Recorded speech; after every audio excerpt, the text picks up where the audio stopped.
गाँव में दम भर चलाई राजा जी, चलाई राजा जी।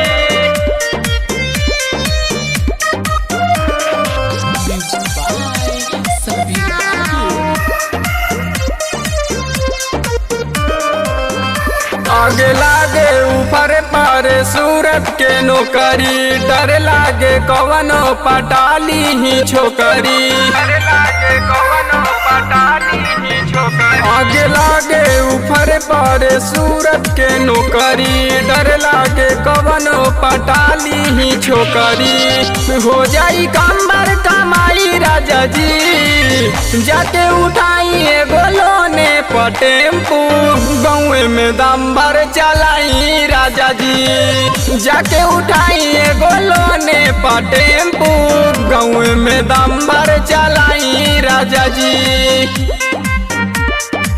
गाँव में दम भर चलाई राजा जी,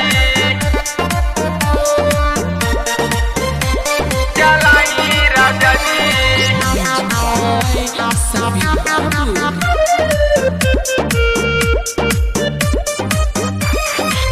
हमरा खुशी के न पल भर में छीनी, संगे पैसा गिनब हो बन के मालकिनी, संगे पैसा गिनब हो बन के मालकिनी।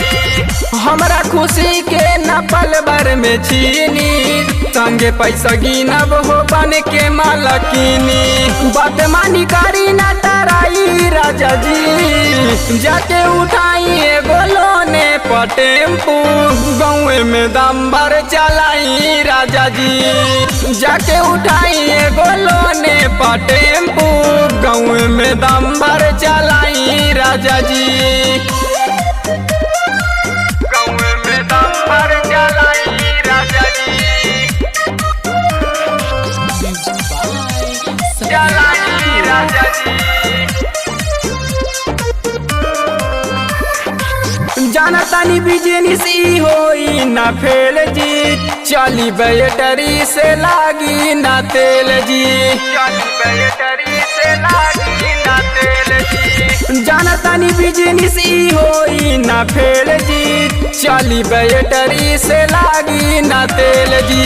पिंटू और इसी संग जाई राजा जी, जाके उठाई एगो लोने टेम्पू, गाँव में दम भर चलाई राजा जी, जाके उठाई एगो लोने टेम्पू, गाँव में दम भर चलाई राजा जी।